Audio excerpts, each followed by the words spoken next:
Hiya Cordia, tá fáilte an bhlig go Blas Choláiste Uisce. Tá áfeil oran nach bhfuil sibh linn fisiciúil an saoire seo, ach tá áthas an domhan oran sibh eáil ar líne. Tá míad ar bís blasa an Gaeltacht a thuirtíomh, agus an chuige felamín daoine Gaeilge i Choláiste Uisce. Déanamh míad é seo trí sprí agus spórt, fáin go feice sibh. So, céir atá a gceist leis an cuasa seo. Céir a bheith ar siúla gach lá. Cé leis nó leithí a méid tú ag buaile.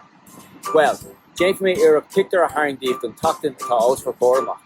So, bé cúg rang ar siúla le linn na seachtaine. Rang tumharcíocht le dunaige.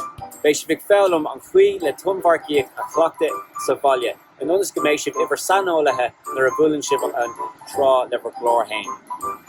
Bé si bhíh buaile le banantí, chuirfidh sibh snas ar for stór ocail a banan le rudí timpeall an tí, agus gealamdíobh banig sibh an-tána bhas an cuasa seo. Agus, bé rang lámh chlásíocht lumsa, a bhfuil aon duine an trí léirthodí a cabh san air. Agus as Gaeilge, Cumá le sin bé rang sprí le Catriona atá lán de cluichí chun sibh cóir a caint, a gaiire, agus titan an rá leis an Gaeilge. Chun críoch a chóir le aon cuasa Gaeltachta, caithfí céilí mór a bheith againn dé híine.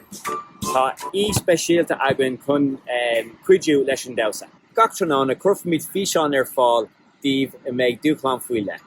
Sin na rudaí a féidir libh ag tinú lo.